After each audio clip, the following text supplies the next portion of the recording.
Semiramis y sus mutaciones al cristianismo con su hijo Tamuz. Alrededor del año 2800 a.C., vivía un cazador llamado Nimrod en Babilonia, la cual estaba ubicada entre el río Tigris y el Éufrates. Cuando los animales salvajes amenazaban a la gente, él los protegía con su poder. Como la gente lo respetaba y apoyaba, Nimrod se hizo arrogante e incitó a la gente a construir la Torre de Babel. ¡Vamos! Edifiquemos una torre cuya cúspide llegue al cielo. Hagámonos un nombre por si fuéramos esparcidos sobre la faz de toda la tierra. Estas obras de Nimrod, que estaban contra Dios, continuaron hasta después de su muerte. Semiramis, esposa de Nimrod, insistió en que Nimrod había llegado a ser el dios Sol. Ella cortó en pedazos el cadáver de Nimrod y los envió a cada tribu de Babilonia. La gente consideraba sagrado el lugar donde una parte de Nimrod hubiera sido enterrada.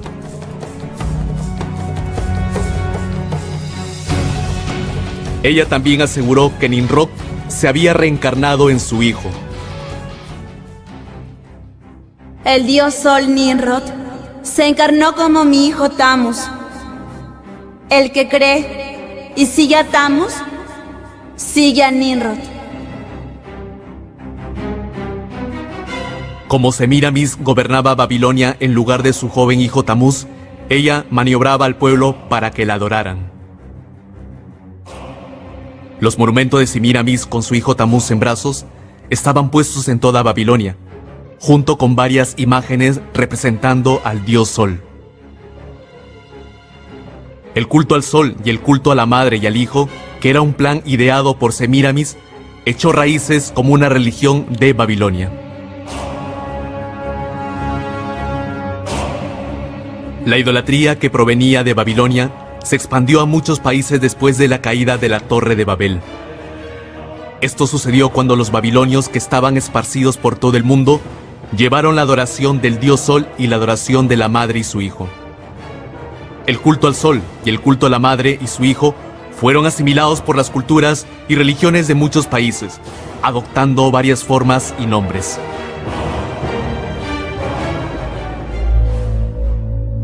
Nimrod, el dios Sol, fue conocido como Mitra en Persia, Sol en Roma, Ra u Horus en Egipto y Apolo en Grecia. Semiramis y Tamuz, que fueron el inicio de la adoración de la madre y el hijo, fueron llamados Isis y Horus, Venus y Dionisio, Diana y Atis, y Astarot y Tamuz respectivamente.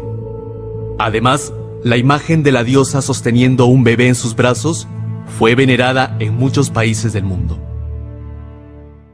¿Fue el culto de la madre y el hijo la creación de una época que fue acogida solo en Babilonia? Sorprendentemente, la adoración del hijo y la madre de Babilonia se han transmitido a través de miles de años y existen aún hasta el día de hoy. En el Vaticano de Roma, podemos encontrar el culto a la madre y el hijo en su estado original.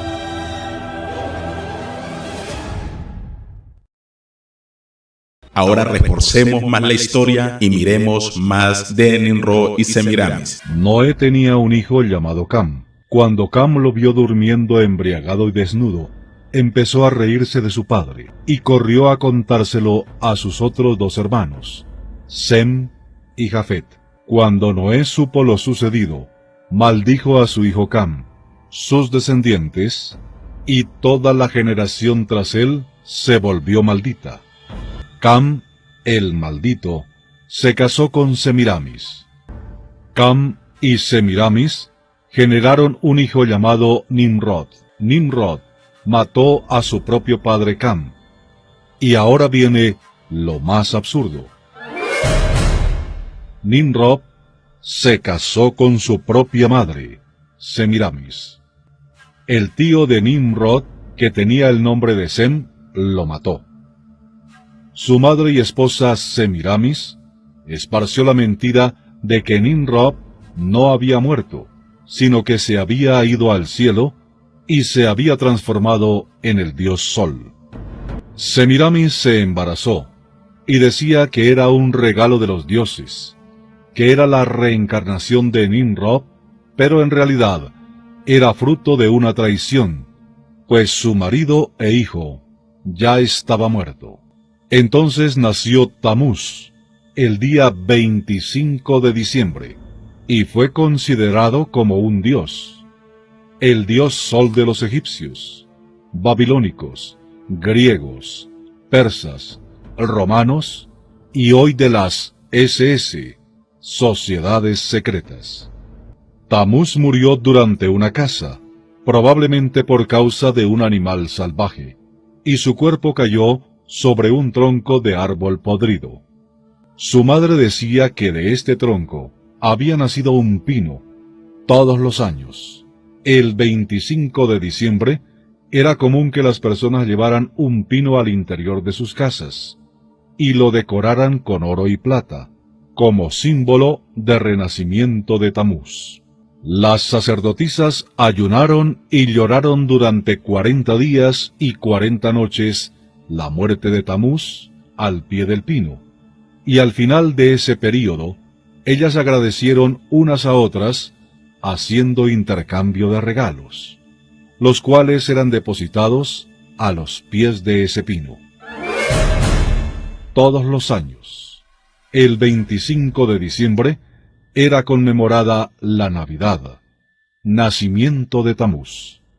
Cuando los persas dominaron esa región, llevaron todas las idolatrías a Persia, incluyendo a los dioses Tamuz, Nimrod y Semiramis. El dominio enseguida pasó a los griegos, y ellos cambiaron solo los nombres. Los dioses pasaron a llamarse Zeus, Afrodita y Eros. Enseguida los egipcios dominaron y cambiaron los nombres también, pasando a llamarse Osiris, Isis y Horus. Ya en los tiempos de Jesucristo, el dominio era romano, y Roma cambió también los nombres. Pasaron a llamarse Venus y Cupido, cayendo la figura del Padre. En el siglo IV después de Cristo, el emperador Constantino, para agradar a los cristianos, que eran muchos en Roma, decidió oficializar el cristianismo como religión oficial de Roma. Y para agradarlos todavía más, él mezcló la fiesta más tradicional de los paganos con los nombres más conocidos por los cristianos. Tamuz y Semiramis pasaron a llamarse el Niño Jesús y la Virgen María. Así, la Navidad continuó conmemorándose como si fuera el nacimiento del Niño Jesús. Pero en realidad, el homenaje es a Tamuz, el dios pagano. Y el culto al supuesto dios Sol sigue hasta los días de hoy.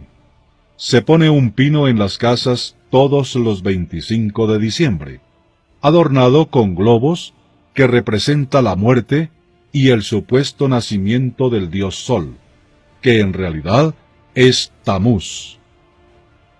Se hacen intercambio de regalos hasta hoy, así como fue determinado por Semiramis en homenaje a su hijo. En el año 3000 a.C., en Babilonia, existía una mujer, la cual se le conoce como Semiramis, la misma que se le llamaba Istar, Astore, Astarte, Artemisa y muchos nombres más. Semiramis, la cual llegó a ser la reina de Babilonia. Los babilonios llegaron a considerar a Semiramis como una gran diosa. Semiramis adoptó un niño, lo tuvo como su hijo y le llamó Nimrod, pero después Nimrod se convirtió en esposa de Semiramis. Años posterior muere Nimrod y Semiramis pidió culto para Nimrod y le dijo al pueblo que él se había convertido en el dios Sol. El culto a Nimrod llegó a ser llamado el culto a Moloch, de ahí viene el culto a Moloch, donde se quemaban a los niños en brazos del ídolo Moloch. Tiempo después, Semiramis engaña al pueblo diciendo que había quedado en embarazo del dios Sol. o sea, Ninrod, y que había sido algo milagroso quedar encinta del resplandor del cielo que la cubrió, o sea, el dios Sol. Semiramis le hizo creer a todos los babilonios que el dios Ninrod, o sea, el dios Sol, la había embarazado.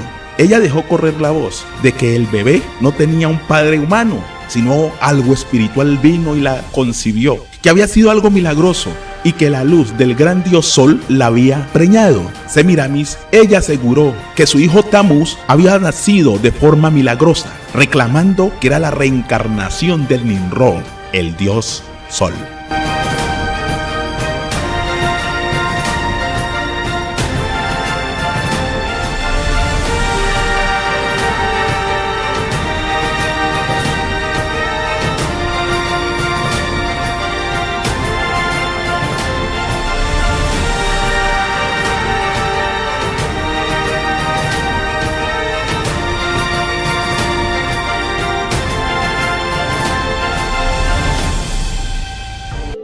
Hay varias formas del sol en la Basílica de San Pedro, que es una de las construcciones más importantes de la Iglesia Católica.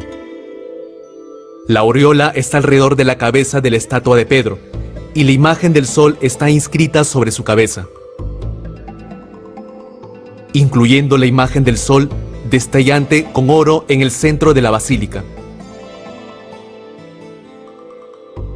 Podemos encontrar varios tamaños de la imagen del sol debajo del altar mayor, y en cada columna en forma de espiral.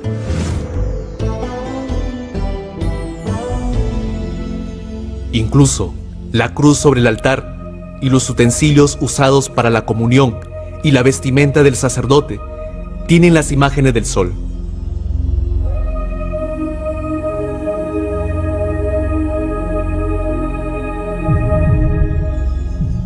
En cada lugar de la Iglesia Católica podemos encontrar las imágenes del sol en varios tamaños y formas.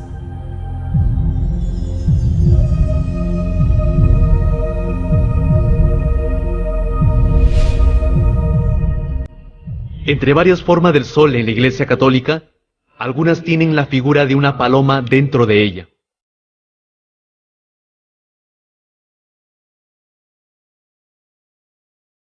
¿Qué relación hay entre la forma del ave y la adoración del sol? En la antigua religión de la adoración del sol, el dios Sol solía ser representado como un ave. El dios Sol representado como un ave se originó en Egipto y se expandió a Roma. El sol de Asiria estaba representado como un ave alada, y el dios Sol egipcio Ra y Horus tienen la forma de un ave. La famosa ave de fuego egipcia, el ave fénix, también es el arquetipo del culto al sol. También en Roma la gente llevaba el ave, el símbolo del dios Sol, sobre el mástil.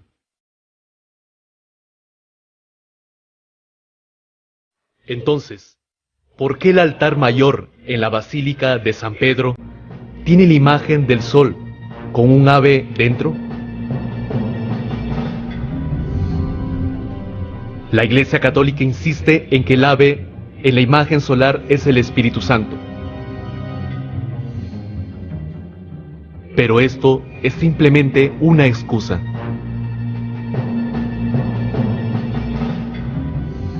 Cuando trazamos las costumbres del culto al sol, el ave es el dios Sol alado, que los adoradores del sol sirven. Ofreciendo el pan y el vino a la imagen del ave, no lo ofrecen al Espíritu Santo, sino al dios Sol.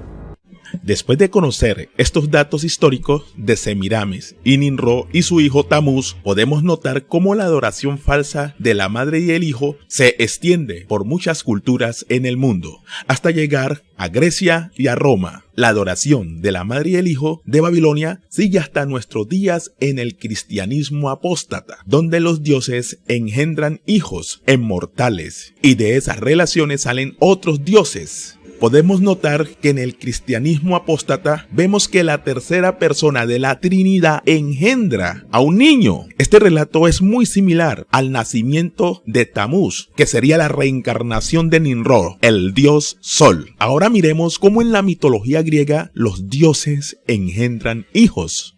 Ya que Zeus era muy propenso a tener relaciones con mortales, pero siempre tenía un especial cuidado para evitar que su esposa, Hera, lo descubriera. De la gran cantidad de vástagos que Zeus engendró, solo uno aparece entre todas las fuentes antiguas como hijo de Hera, Ares, dios de la guerra. En la mitología antigua, son numerosas las relaciones con diosas y mujeres mortales de quien ha obtenido descendencia. Entre ellas está Leto, quien engendra a los gemelos Apolo y Artemisa. También en esta amplia lista se encuentra Maya, a quien se le conocía como la Pequeña Madre, hija mayor de las Pléyades, las 7 hijas de Atlas y Pléyone. Tuvo a Hermes, el mensajero de los dioses, que es representado siempre con el caduceo, el petazo o sombrero y las alas en los pies. También podemos encontrar de las uniones con Zeus a la joven Leda, esposa de Tindario, rey de Esparta. Noche, Leda se acostó también con su esposo, Tindario. De Tindario engendró a Clitemnestra y a Castor, ambos mortales. También Zeus se enamoró de Europa. Se presentó ante ella transformada en un hermoso toro blanco, mientras Europa jugaba en la playa. Cuando la muchacha decide montar al animal, este emprende una veloz huida a través del mar, hasta llegar a Creta, donde Zeus reveló a la joven su auténtica forma. Europa, fascinada por la belleza del dios, quedó prendada al instante y se convirtió en la amante del padre de los dioses. Europa dio a Zeus 3 hijos, Minos, Sarpedón y Radamantis. Metis, según varios autores, fue la primera acompañante de Zeus, ya que ayudó a este último a derrocar a su padre. Con ella engendró a la diosa Atenea. Estando embarazada de esta diosa, Metis pronosticó a Zeus que engendraría una hija que le destronaría. En la mitología griega acabamos de mirar cómo los dioses engendraban hijos. Esta práctica era muy común en muchas culturas, en Grecia y en Roma, y muchas culturas más.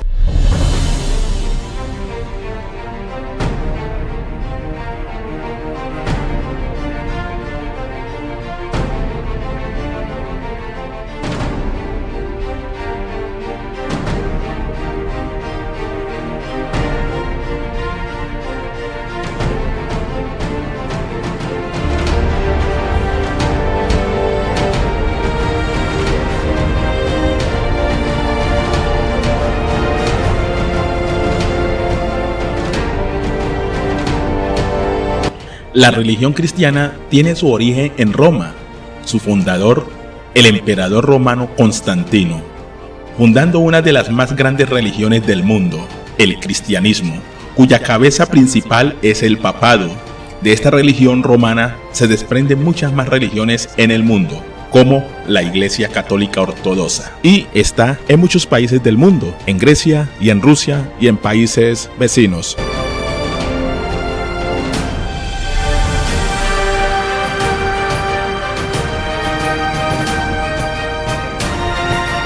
También Roma influenció en África la iglesia de Etiopía, que está mezclada con el judaísmo con el cristianismo.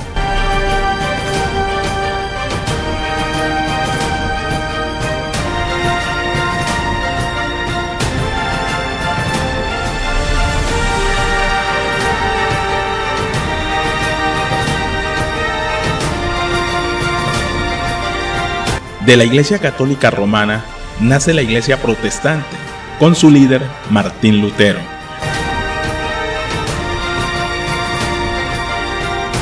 Martín Lutero da a luz a muchos grupos evangélicos protestantes. Por ejemplo, tenemos las iglesias pentecostales en general, las iglesias bautistas, las iglesias metodistas, las iglesias anglicanas, las iglesias presbiterianas, las iglesias adventistas, templos de los testigos de Jehová y muchos más grupos que se han dividido hasta el día de hoy. Todas estas denominaciones cristianas tienen su origen en la teología grecorromana o grecolatina, y muchas de estas religiones comparten las mismas creencias y dogmas. Los protestantes siguen la teología de su líder Martín Lutero. Por ejemplo, miremos un ejemplo. Martín Lutero eliminó unos libros de la Biblia. Estos libros son conocidos como Tobit, Judí, Macabeos, Segunda de Macabeos, Sabiduría, un libro de Salomón, Eclesiástico, otro libro de Salomón, el libro de Barú, el escritor del profeta Jeremías. Martín Lutero odiaba estos libros. Martín Lutero odiaba la carta a los hebreos. Martín Lutero odiaba la epístola de Santiago. Martín Lutero odiaba la epístola de Pedro. Van más de 500 años de haber eliminado estos libros, y es normal para el protestantismo verlos como no inspirados por Dios. El pueblo cristiano separado de su mamá católica siguen lo que piensa su líder Martín Lutero. Si Martín Lutero hubiera quitado Hebreos, Santiago, Segunda de Juan, Tercera de Juan y Apocalipsis, sería normal para el cristianismo de hoy en día y estarían repitiendo lo mismo. No son inspirados por Dios, serían ignorados como son ignorados Tobí, Judí, Macabeos, Sabiduría, Eclesiástico y Barú. Sería igual la historia en el día de hoy si este señor Martín Lutero hubiera quitado el libro de Santiago o hubiera quitado el libro de Apocalipsis. Así como quitó Tobí y Eclesiástico, sería igual. El mundo cristiano del 2019 estaría diciendo no son inspirados. Muchos de los cristianos evangélicos no saben cómo se hizo la primera Biblia y cómo fue redactada. En el siglo II después de Cristo, se le ocurrió a los griegos pasar el Taná hebreo a su idioma, llamado por la Iglesia Apóstata Cristiana Antiguo Testamento. Esta traducción se le llamó la Septuaginta, la versión de los 70. Para este periodo de tiempo no existía el Nuevo Testamento como tal, pues el Nuevo Testamento fue compilado por la Iglesia Católica. Su autor, San Jerónimo, que tradujo por encargo del Papa Dámaso I. San Jerónimo reunió los primeros libros de la Biblia en el Concilio de Roma en el año 382 después de la era cristiana.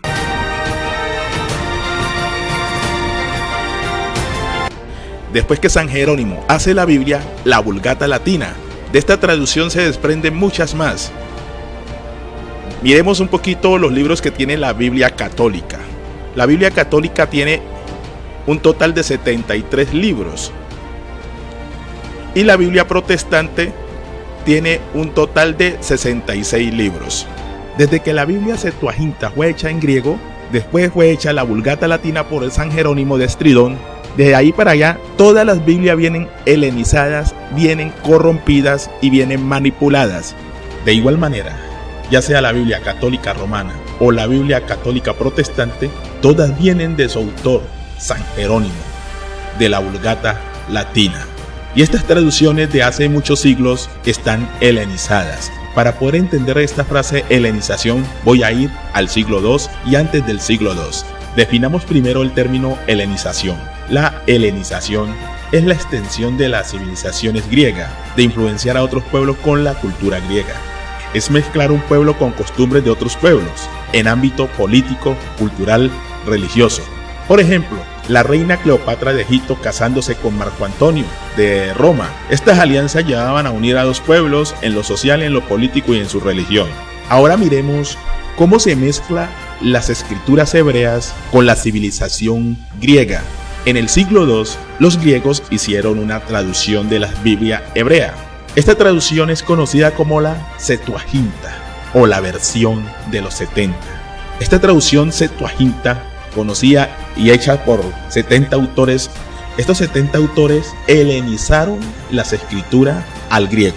Por ejemplo, miremos que la Septuaginta traduce de la siguiente manera. Si vamos al primer capítulo de Génesis, la traducción Septuaginta heleniza el primer versículo. Y vemos Génesis 1:1 dice: en el principio creó Dios los cielos y la tierra. Esa es la traducción de la Septuaginta al griego. Esta traducción Septuaginta fue hecha por 70 autores. Allí ya viene helenizada, porque las Biblias hebreas no dicen la palabra Dios. Dice en la Biblia hebrea: en el principio creó Elohim los cielos y la tierra. La palabra Elohim en las traducciones hebreas denota algo muy distinto a la palabra Dios de los griegos. Entonces vemos cómo las culturas van cambiando y se van mezclando. El paganismo romano, greco-romano, mezcló una frase griega con una frase hebrea, la palabra Dios, que en hebreo es Elohim. Entonces podemos mirar que Grecia pudo influenciar a Roma con todo su paganismo hasta el día de hoy. Miremos ahora un poquito sobre los dioses griegos. Cómo se mezcla la cultura griega, greco-romana, con la civilización hebrea. Cómo hacen la mezcla. Miremos el dios Zeus. Cómo los dioses de la mitología griega engendran hijos. Pero vemos cómo cuando la Biblia fue influenciada por los griegos, la Biblia hebrea pasada al griego y después pasada al latín por San Jerónimo, vemos cómo toda la mitología griega con sus dioses pasan a ser parte de la Biblia grecorromana.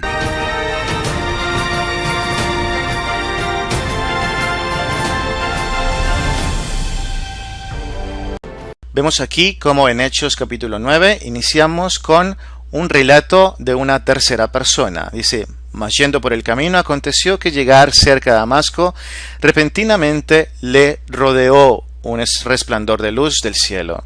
Pero en Hechos capítulos 22 versículos del 6 al 9 ya es una narración en primera persona. Pero aconteció que yendo yo, al llegar cerca de Damasco, como a mediodía, de repente me rodeó mucha luz del cielo. Bueno, es un tanto extraño, pero es lo que tenemos sobre la mesa para venir a estudiar el caso de la conversión de Pablo. Lo que más nos va a importar entonces es saber si los testigos fueron conscientes o no de tal evento. Si vamos entonces a Hechos capítulo 9, versículos de 3 al 7, miraremos entonces el versículo 7. Dice: y los hombres que iban con Saulo se pararon atónitos, oyendo a la verdad la voz, mas sin ver a nadie. Perfecto. Aquí al menos diríamos que oyeron la voz y entonces escucharon de que el Señor dijo acá, cuando Pablo le pregunta ¿qué quieres que yo haga? Él le dijo: levántate y entra en la ciudad y se te dirá lo que debes hacer. Hasta este punto diríamos, perfecto. Oyeron la voz, no vieron a nadie, pero al menos fueron testigos con audio de lo que ahí se dijo. Ahora, si vamos a Hechos, capítulo 22, versículos del 6 al 9, en donde aquí ya se habla en primera persona, extrañamente, porque vemos que fue un libro que escribió Lucas, aquí extrañamente dice en el versículo 9, y los que estaban conmigo vieron a la verdad la luz. Wow. Ok, en el versículo anterior estos no vieron nada, sí escucharon, pero no vieron nada. Aquí dice, vieron a la verdad la luz, y se espantaron, pero no entendieron la voz del que hablaba conmigo. ¡Wow! ¡Qué desgracia! O sea, qué triste, porque hasta este momento, al menos los testigos que teníamos sobre la mesa, habían escuchado y pensábamos de que habían entendido el mensaje. Aquí vemos de que la versión dada por la primera persona, aparentemente Pablo, viene a contradecir un tanto la anterior. Aquí vieron a la verdad, aquí no vieron nada. Aquí escucharon, pero aquí escucharon y no entendieron. O sea, prácticamente esta anula esta y sencillamente para este momento no tenemos testigos. Si vamos ahora a Hechos capítulo 26, versículo del 13 al 14, la otra descripción es tal cual. Pero aquí no se hace mención alguna de los que estaban con él. No sabemos si vieron a la verdad la luz, como dijo Pablo, o si oyeron la voz de la verdad, como dijo previo Lucas. Prácticamente, en conclusión, ¿vieron o no vieron? Escucharon, pero no entendieron. Si llevamos esto a una corte de justicia, estos, los acompañantes de Pablo, serían los peores testigos traídos al estrado en la historia de la humanidad.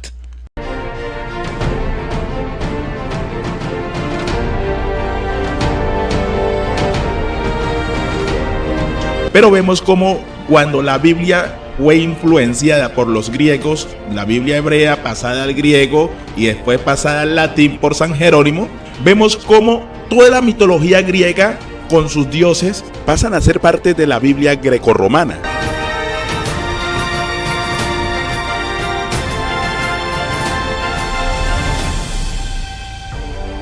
Ahora veamos cómo esa cultura fue impregnada en las escrituras grecorromanas, cómo las historias del paganismo fueron mezcladas con las historias hebreas. En la Biblia grecorromana se nos dice que la Virgen fue concebida por el Espíritu Santo o que fue engendrada por el Espíritu Santo. ¿Será esto cierto? Analicemos unos textos bíblicos de las escrituras hebreas. Analicemos el Taná hebreo, las profecías de los profetas.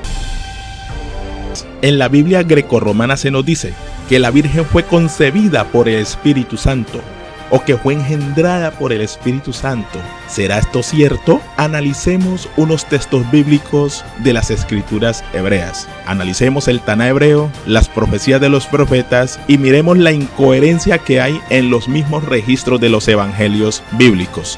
Leamos la genealogía de Mateo, donde asegura que el Mesías viene de la descendencia de David y esa descendencia da en José. Libro de la genealogía de Jesucristo, hijo de David, hijo de Abraham. Abraham engendró a Isaac, Isaac a Jacob, y Jacob a Judá y a sus hermanos. Judá engendró de Tamar a Fares y a Zara, Fares a Esrom y Esrom a Aram.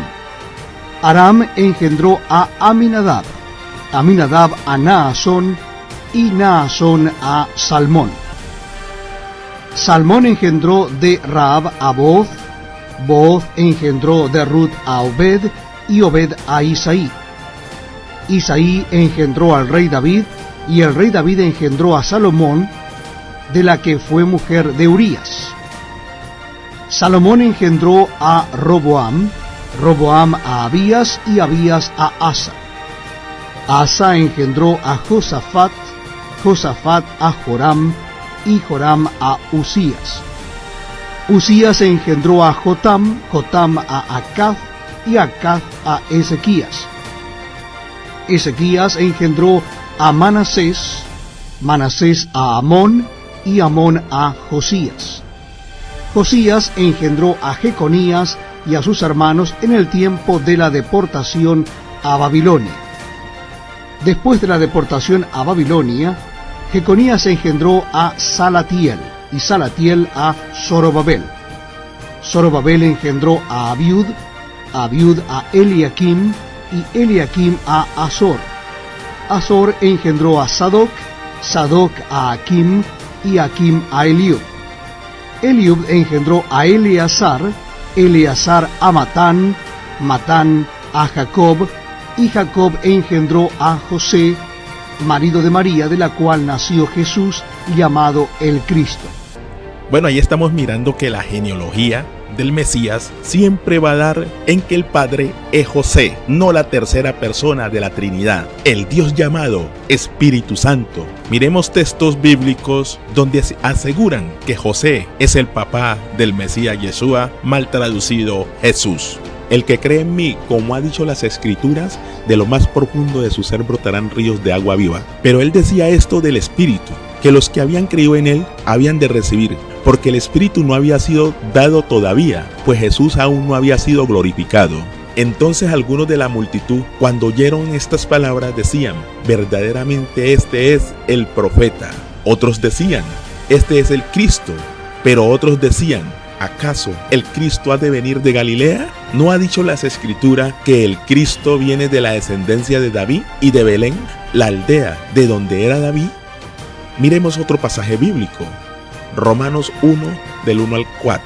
Pablo, siervo de Jesucristo, llamado a ser apóstol, apartado para el Evangelio de Dios, que él había prometido antes por sus profetas en las Santas Escrituras acerca de su Hijo, nuestro Señor Jesucristo, que era del linaje de David según la carne, que era del linaje de David según la carne. Primera de Juan 4, del 1 al 4. Amados, no creáis a todo espíritu, sino probad los espíritus si son de Dios, porque muchos falsos profetas han salido por el mundo. En esto conoced el Espíritu de Dios. Todo espíritu que confiesa que Jesucristo ha venido en carne es de Dios. O sea que usted, hermano, que está ahí escuchando, está viendo este video, si usted no confiesa que Jesucristo ha venido en carne, usted no es de Dios. Pero hay otros espíritus que dicen y confiesan que no, que Él vino por el nacimiento virginal, algo milagroso, y que fue concebida por el Espíritu Santo. No es cierto. Si usted no confiesa que Jesucristo ha venido en carne, usted no es de Dios, sino tiene el espíritu del anticristo. O sea, de Roma. Usted es un romano. Y todo espíritu que no confiesa que Jesucristo ha venido en carne, no es de Dios.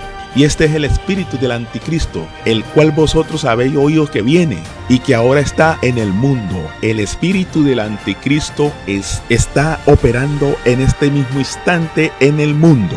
¿Qué dice la religión cristiana? Que María fue concebida por el Espíritu Santo y que no fue concebida en carne. Si usted no confiesa que Jesucristo ha sido concebido en carne, usted no es de Dios. Jesucristo vino de la carne, de la descendencia de David, del linaje de David. No fue preñada por ningún Espíritu Santo. Él, el Mesías, tiene que venir de la descendencia de David. No fue algo milagroso que el Espíritu Santo preñó a María o que fue concebida por el Espíritu Santo. Eso es mentira. Si usted no confiesa que Jesucristo ha venido en carne, usted no es de Dios. Usted es un hijo de Roma. En el versículo 16 de Mateo, capítulo 1, 16, nos dice que Jacob engendró a José, marido de María, del cual nació Jesús llamado el Cristo. Como podemos ver, en la misma genealogía dice claramente de que el Salvador vendría de la descendencia de David y José es descendiente de la dinastía de David. No María, sino José. El nacimiento de Jesucristo fue así. Estando desposada María, su madre, con José, antes que se juntasen, se halló que había concebido del Espíritu Santo. José, su marido, como era justo y no quería infamarla, quiso dejarla secretamente. Y pensando él en esto, he aquí un ángel del Señor le apareció en sueños y le dijo: José, hijo de David, no temas recibir a María tu mujer, porque lo que en ella es engendrado del Espíritu Santo es. Y dará a luz un hijo, y le llamarás su nombre Jesús, porque él salvará a su pueblo de sus pecados. Todo esto aconteció para que se cumpliese lo dicho por el Señor por medio del profeta cuando dijo: He aquí una virgen concebirá y dará a luz un hijo, y le llamarás su nombre Emmanuel, que traducido es Dios con nosotros. Y despertando José del sueño, hizo como el ángel del Señor le había mandado, y recibió a su mujer, pero no la conoció hasta que dio a luz a su hijo primogénito, y le puso por nombre Jesús.